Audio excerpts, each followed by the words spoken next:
Good evening, everyone. Welcome to another episode of the podcast series of Two Tokens Energy Working Group.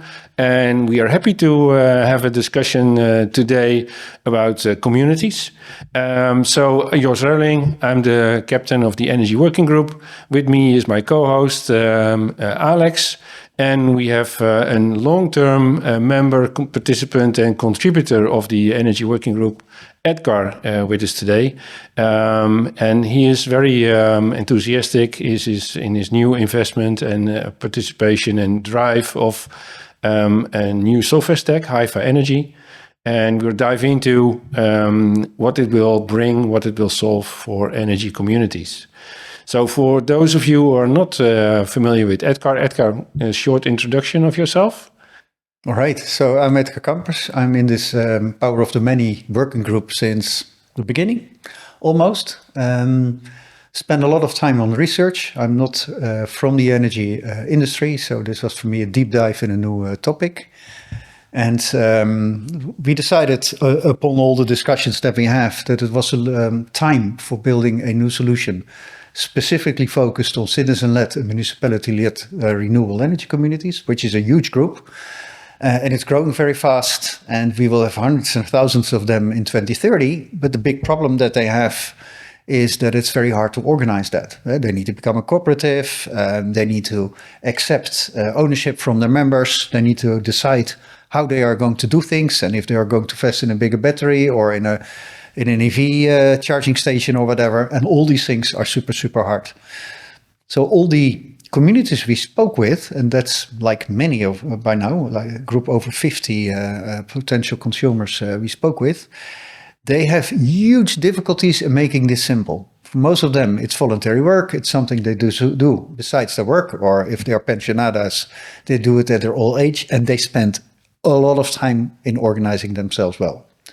So we looked at all the elements that you need to organize if you are a renewable energy community, all of them, from financing at the beginning, making the decisions together, make sure that you do your invoicing, the energy sharing itself and how you do that, on which type of principles do you base that, the simulation of it. And we looked at all of these areas and we developed a core Web3 platform that does most of that work by use of tokens. So we have many types of tokens, and they all play their active role within that ecosystem. So let me ask you, so you are from the community building space, that's your background? Correct. Tell us a little bit what you did in the last 20 years that made you focus on energy communities. Yeah, so I come out of the community currency world, and we supported more than 300 different community currencies worldwide. Many of them pretty successful, not overly, but pretty successful. Many of them very experimental. So this includes the currency of the city of Nantes, the currency of the province of Limburg in Belgium. So what do you mean the currency of the city of Nantes? I mean, we have one currency in Europe, it's the euro. So how does Nantes have its own currency? So Nantes decided to have its own currency to incentivize citizens and visitors to the city, to get them out of their private cars into the public transport, to make sure that they would be incentivized, so they get rewards for things like waste separation, voluntary work. So this is a pretty long list of things that they added. And they did this with a sort of a stable coin, but this is all pre-stable coin thinking, with a sort of a stable coin, which is nothing more than a euro with a small flag in it. And as long as the flag is in that stable coin, it circulates locally. If you want to take the flag out, you have to pay a penalty, a malus. And if you bring in currency in that ecosystem, you get a bonus. And this model is done by hundreds and hundreds of different currency systems all over the world, including some that are more known, like the Bristol pound or the Brixton pound that we also supported, and many systems in the US and in Germany. So you find 400 or 500 of them. It's not really currency as we know it, it's just a loyalty. No, it's a currency because you can use the same token to pay your neighbor for doing your garden or for making an apple pie. So it's a multi-layered currency. To the energy then? Now, yeah, we used, no, not yet. That could be the future. But for now, what we did is, how do you organize your community? How do you make sure that a lot of very complex stakeholders are collectively organizing something, because that's super hard. So let's look at one of the most common Southern European renewable energy communities. That's a community where the municipality or another public player has a major role. So they have a library, they have a swimming pool, whatever. And then there are social houses around that. And there is apartment buildings with homeowner associations, so homeowners. And then there is a small shopping center. And you want to bring that together in one energy community. And that is extremely difficult. So how to do that?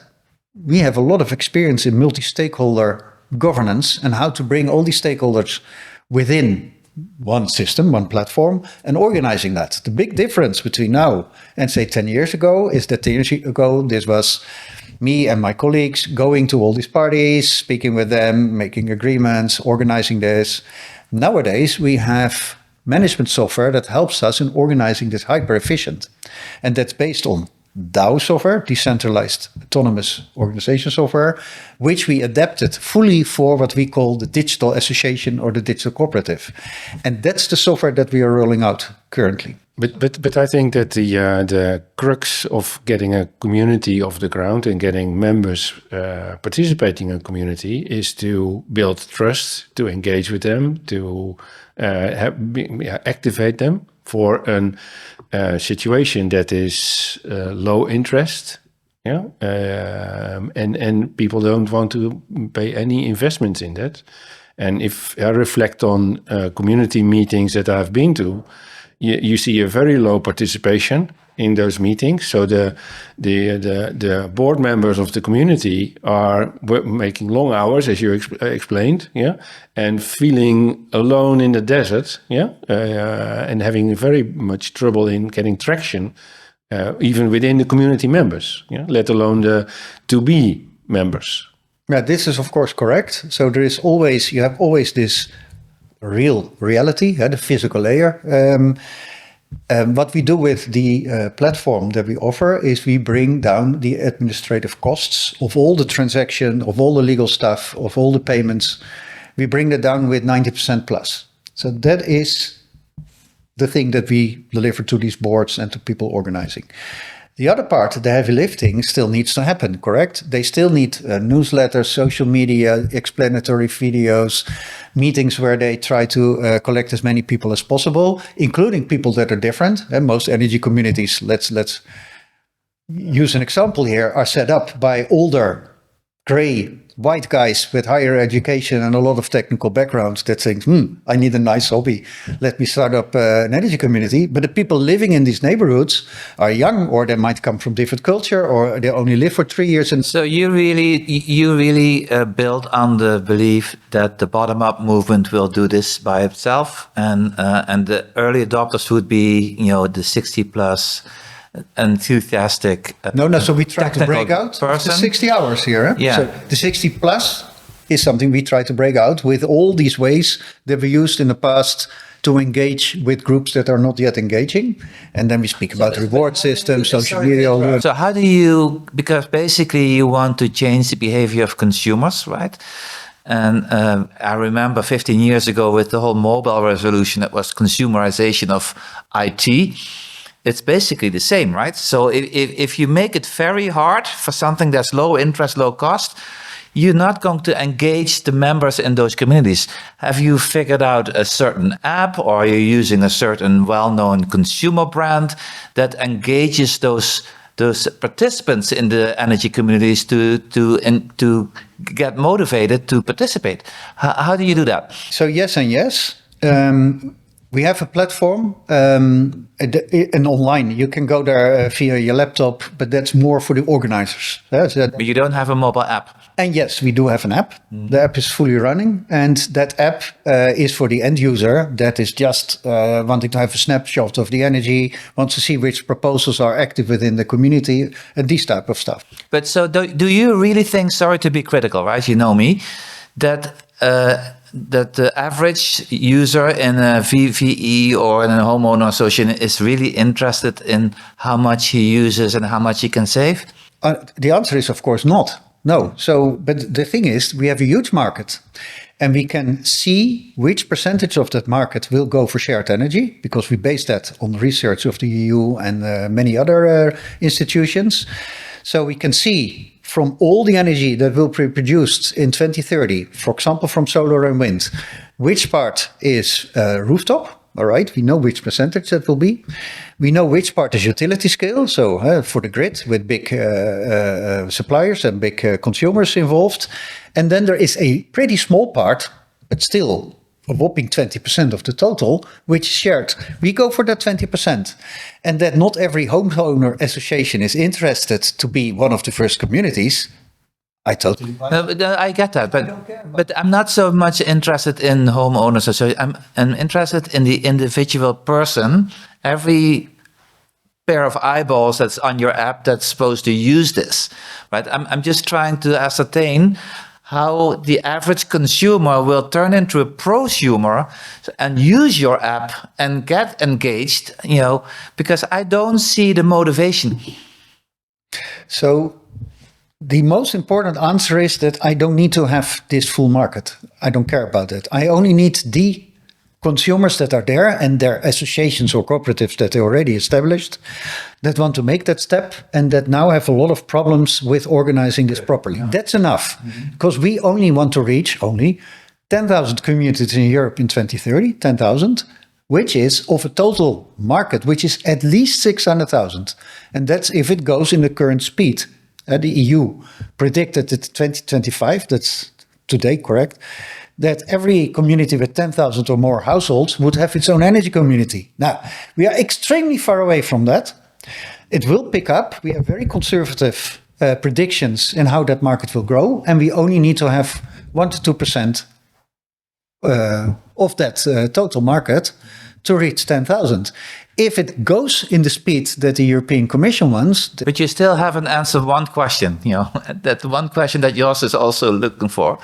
How do you motivate the user in the segment of communities that you're targeting? How do you motivate them to use your app and to be engaged? That's the only question I have. Not about targeting market, just basic human drive. That's the only question. Because let me give you an example. If I'm a consumer, I know my brand Shell, for instance, which is a well-known brand. And if I were to have a virtual battery from Shell that gives me back points from energy that I don't use for my solar panel, and I can use that at a Shell station, that's easy, because then there's an app for that, and I see it in my consumer behavior, I would be engaged. So my question would be lightfold, how does that work for an energy community with your Hypha DAO tool? So that's depending on the country, and that is... No, let's just assume that the legal regulatory No, I'm not speaking about that part. I speak about the financial returns that you get by using it, because that would be the first argument for many consumers, and we don't think this is the argument for the first group. But for the ones that follow, yes, that will be definitely it. We promise 50 to 80% savings on your energy bill. The big challenge that we have is this is not true for every country, and this is only true if we add heat and cold to the whole equation. So we are not there yet.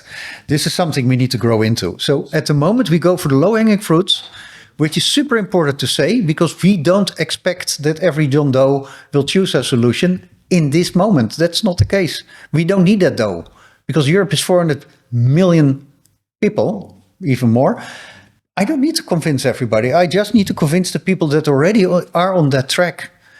And yes, we can deliver this 50 to 80%. I can explain how, by the way. Yeah, but still that answer my question.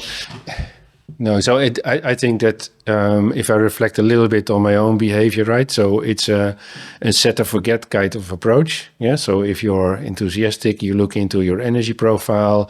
Yeah, you look for energy drains. You look for optimizations, and then you set it, and then you forget it. Yeah. And then there is an external event that makes you open your app again and have a look and see what's going on, and then you usually detect that your data is missing, and there are all kinds of issues, and then you start the whole cycle again.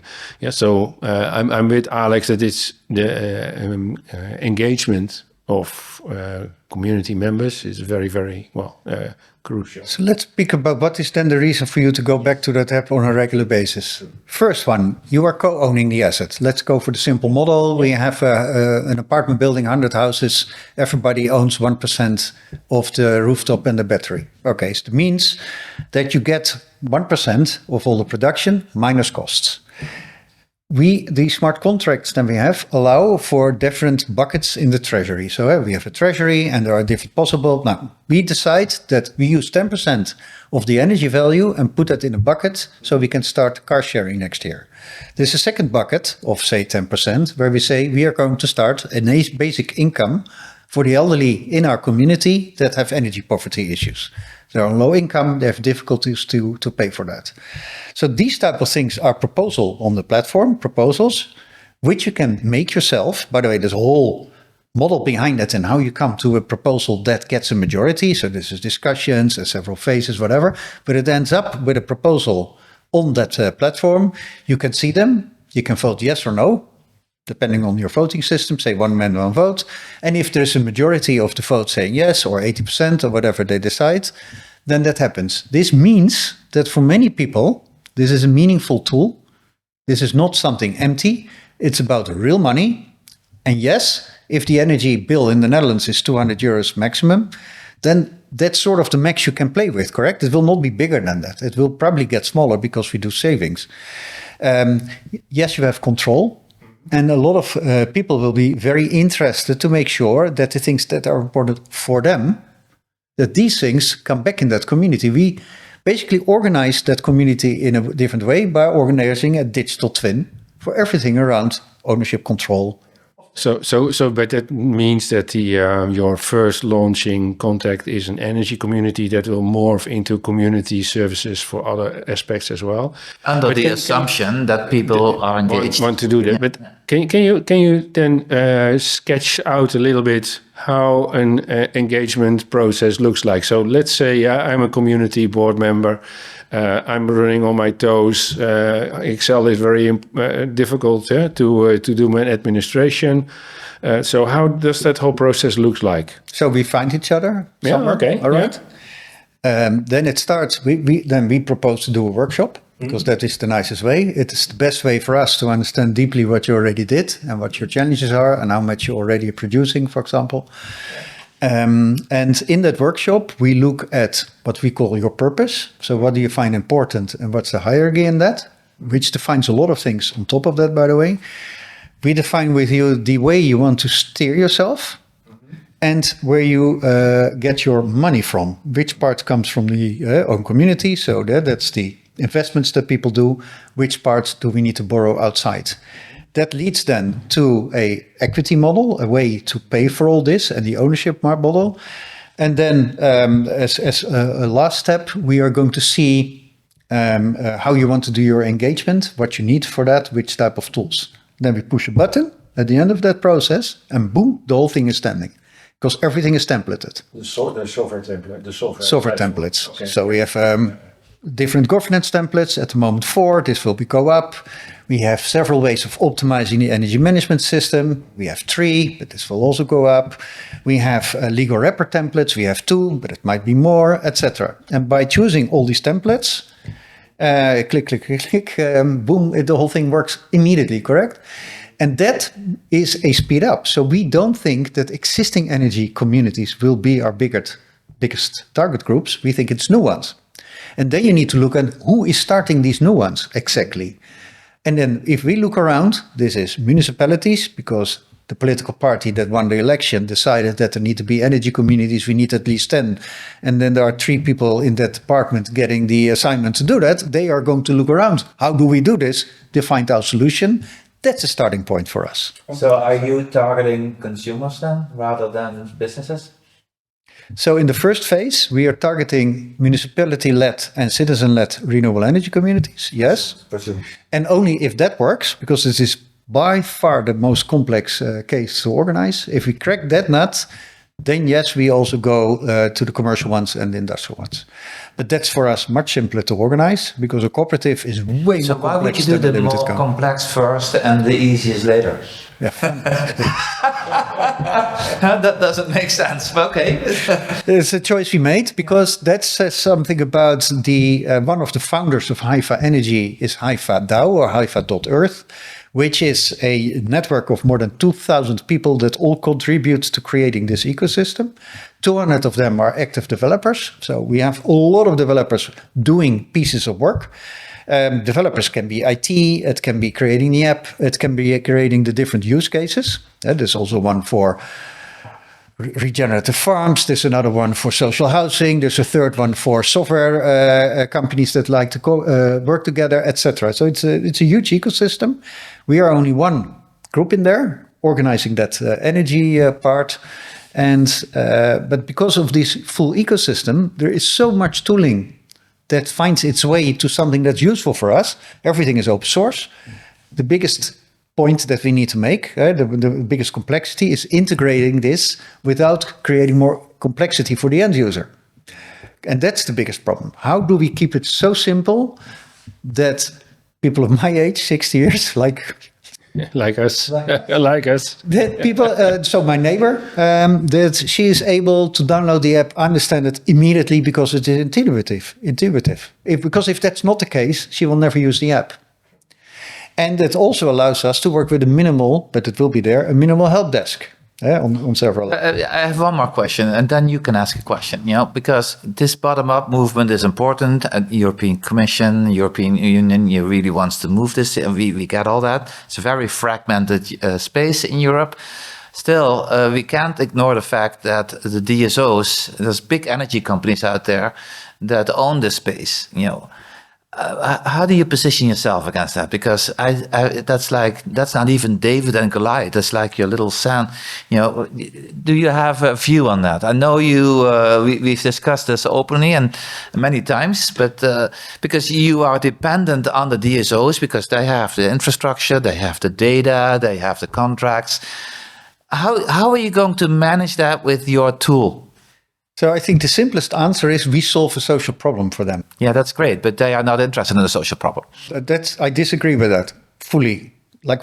So if you say that, then you don't have discussions with them, and we do. Not enough though.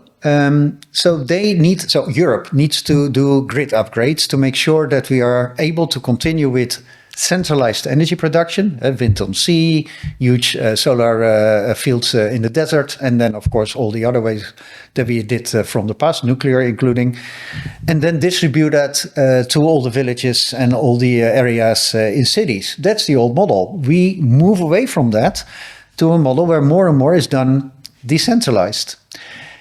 If you follow the centralized logic, and many DSOs did that up to, say, a year ago or so, then these grid upgrades, you know it for the Netherlands, more than 200 billion, that's just the Netherlands. That means more than $1 trillion for the whole of Europe. Maybe Jos knows the numbers there, but that's a lot of it. And we think that we can avoid huge parts of that investment by starting to produce local, control that locally, and use the offtake locally. So production and consumption are much closer to each other. And we agree on that because that's what the working group does, right? So, but not everybody sees these podcasts every time. Oh, you'll be surprised.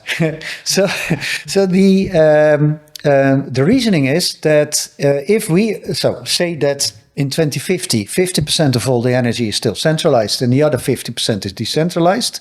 The fact that we do that and that it's not in most of the calculation models saves a lot of grid investments by the DSOs, and that has a social value, a economical value. And that means that there is a deal possible with a DSO. We, instead of needing to invest 100 million in this area, you only need to invest 50 million. We want to have... This is something that Jos can answer to. Yeah, so and that's the very political question, right? So I was sitting at a local city meeting for energy transition. All cities in the Netherlands need to remove their natural gas heating, their boilers in their home, which is a huge uptake. Yeah. The issue is the costs and the incentives lie different in the whole ecosystem, and usually there is not a good understanding of the full ecosystem. So, I saw a stakeholder analysis, which don't have the individual consumer and homeowner on the diagram. Yeah, so it's only institutional led. Yeah, complaining about participation, but the people who need to participate are left out of the equation. Yeah, so it's about who has the money, who invests, and it has nothing to do with the homeowner. So, and my question then is that your software platform, addresses all those social issues and activation. And what's your route to market? Do you have an approach for those, project members of those city groups wanting to, get something from the ground, but having a wrong approach up to now? No, so it is pretty complex, because some things you want to own locally, like the solar panels. Some other things need so much maintenance that the lease construction might make more sense, like batteries. And then certain investments are so long-term, like heat systems in neighborhoods, that this is 50 to 100 years payback time. So you need a totally different way of paying for that. So this is complex. So the way we approach to this, and that's for us a study project, so I can't give you the definite answer, is that we need blended finance solutions where we are going to stack equity, loan-based instruments, tax returns, avoided investments in grid upgrades, etc., etc. So this is probably 5, 6, 7 different things. And we want to create a finance platform where all these different tokens, tokenized solutions find their way. And then for every community or every investment by a community and all the parties around that, you can choose the best mix of all these different finance mechanisms. And we are not the only ones playing with this, so that's good. It is a very innovative area, and this is a matter of finding the right partners around you and developing this. I can't tell you that we solve this or crack this nut, but we have a very strong feeling that the answer is there. That's good, by the way, because many other solutions need something alike, correct? It's not just energy that needs it. We need to upgrade the quality of the houses in old neighborhoods in big cities. Everywhere in Europe, they have the same challenges. We need to relocalize part of our water production, food production, and some other areas as well. So everything which is part of this foundational economy, as you can say, they need the same type of solutions. And yes, that's not the total economy. It's around 40% of the total economy, but that's the area where we focus on. We don't need to do everything. Okay, so what's then to finish up? I think today's discussion. So what's your focus right now, and what are your focus customers? So for what opportunities are you looking for? Yeah, so the immediately customers that we are going to work with are going to prove the model, will give us a lot of valuable feedback, so we're able to improve everything that we have. In the meantime, we are setting up our growth strategy, which we are currently doing. The first communities that we will connect to are in Portugal, mostly in Portugal, and it's a group of 10. And we have to see with how many we are able to start, because we are a little understaffed. And then the next wave, second wave, will be in Norway, Netherlands, and in Poland. And that's because of existing contacts that we have. So that's sort of the main thing. At the same time, we are looking around without doing marketing. So we approach others that we think, hey, they would be an ideal orchestrator, where an orchestrator is a party that already has customers or already has a connection to the market. And that does need a tool as we have. That's for us the partnerships that we need to build, because they will be the ones with the connection. And then we speak about homeowner associations or homeowner administrative companies. Or we speak about environmental consultants. Or we speak about these type of things. And then tokens is the example that we always use, is very well positioned to grab a lead in that. Because if it starts to work, then when the whole thing starts to come, communities want that solution, then we need someone that understands this and is able to help them as far as possible in that whole process, including policy parts, the economical parts, the finance, the regulative parts, etc. So this is, in the beginning at least, very knowledgeable partners, because it's complex. And we hope to simplify this more and more, but at the beginning, it's like that. Okay. And besides going to tokens.org and powerofthemany.org, which are our own brands, how can people learn about your Hypha Energy? Yeah, by going to Hypha.energy. And Hypha is Hypha. Hypha.energy, that's our website, or they can reach us via the Hypha.earth websites. Okay. So thank you very much. This was another episode of the podcast series for Power of the Many. Thank you very much for watching, and until next time. That was it for today's podcast. Thank you for listening in, and please subscribe so you don't miss out on our upcoming episodes. If you want to get in touch with us, you can find our contact details at www.twotokens.org.